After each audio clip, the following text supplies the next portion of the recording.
Det blev ingen vinst för Cloud9, men de ser inte allt för bitter ut över det här fall då jag blir joinad här av deras drafter LemonNation. Hello LemonNation. Hello. You alright? Yeah, I'm good. You enjoying the event even though you were eliminated earlier than most expected? Yeah, I mean, that's depressing, but the event is really nice. I mean, did it affect you a lot, the way you went out eventually to Joey Flash Wolves, who few considered to be like a good team at the event? Yeah, I didn't mind losing to GE Tigers. I expected to lose there, but losing to Joey hit harder. Yeah. I mean, like, what was it about that game? Just were you already, like, after the pretty brutal loss to GE, did you just feel like you couldn't pick yourselves back up after that, or what happened? I think balls behind Meteors were all kind of tilting in the GE game. They kind of, after like the few mistakes happened, like where they like had the failed gank top and then kind of did the dive and killed themselves, and then High kind of got ganked and died. They kind of went on tilt. Yeah. And I don't know if that carried over to the Joey game, but I think it's more of just that we kind of overestimated how strong we were. Like we had a huge lead, and but the thing is our carries didn't actually have that much gold. It was mainly just on Rek'Sai, who didn't actually get much stronger from all the kills. He was just like a super tank. Yeah. Like he wouldn't die ever, but he didn't actually contribute more than a Rek'Sai would normally. I mean, did you just feel, how do you then go about changing that perhaps in the future? This is something that's like happened to Cloud9 before with your carries not being prioritized enough, or, you know, or is this do you think this is an issue for you in terms of strategy? It still would have been fine. We still had the lead and we should have been able to convert that to a win. It was just more that we kind of overestimated our strength. Yeah. So we kind of like overdove, like team fought and just went too hard because we expected to be stronger with like the amount of kills we had and the amount of objectives we had, but because of how the gold was distributed, we actually weren't as strong as we thought.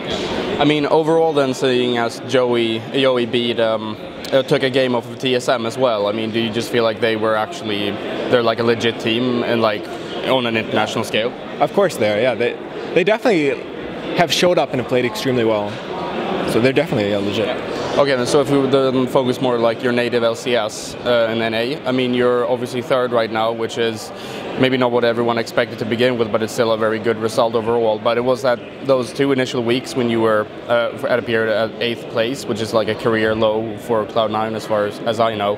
I mean, like, how did that feel for you guys, seeing as you've always had the problem, like, what, we're not, oh, whoa, we're not first, we're second, this is impossible, you know, like, what did it feel like to go that far down the table? It didn't feel good. Yeah, it didn't feel good. Yeah, but like, so how did you then, what was the process then to getting out of it?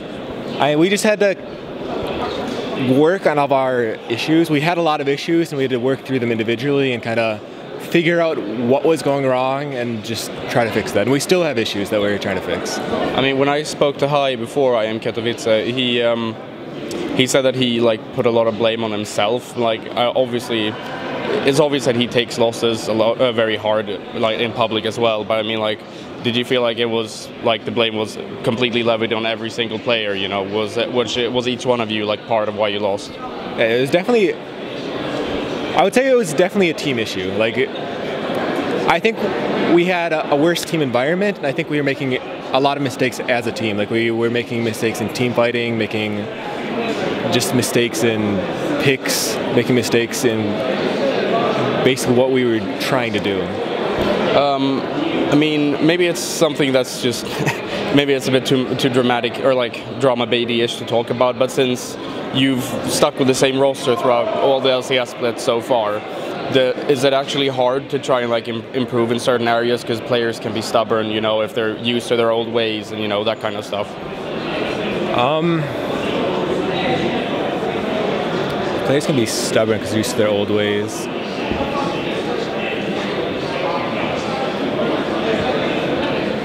I mean, more like, are you open to always change around, you know, or is it like, do you always just get used to like playing in this one specific way since you're the same 5 guys since like the 2 past years, you know, or are you always open to like change dynamics in the team?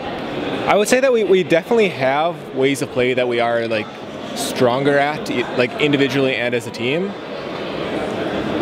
I wouldn't say that we're not open to like if like there's super good champions that don't like fit that play style, we definitely will like put effort into trying to get those to work. But it's definitely harder than the kind of stuff we are used to. Okay. So obviously, like more than half of the LCS has passed now, and like I said, you're top 3. So you're pretty much guaranteed playoffs, as far as I know. And I mean, do you feel confident going into like the best of 3 stage and all that part of the tournament, or are you afraid of any specific teams?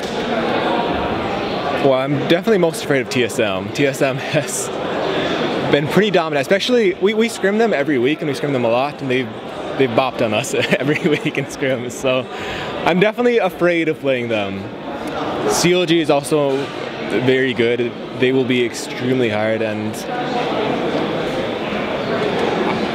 I mean, Tip just bopped on us last week, so if they keep that up, they'll be a top contender as well.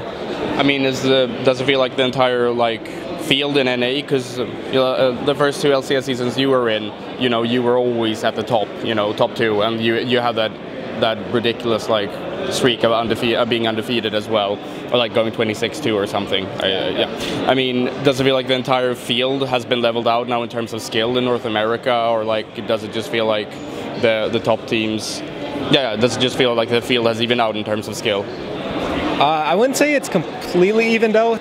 It's definitely gotten a lot more competitive than it was when we first joined. And also, I think just this split, we've been playing worse than we have in other splits as a team. We've had a lot more issues than we did in other splits.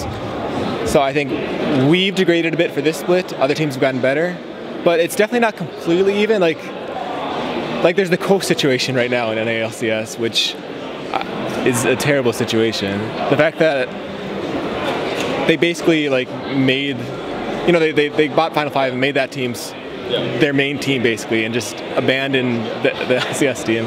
And I think that's kind of an issue with the system, that they get auto-relegated. I think is a very, very bad system. I don't like that at all. So how would you rather see it then? Just like have the bottom 4 teams maybe playing relegations to begin with, or how would you like it? I think the best kind of way of doing would probably be the last place team.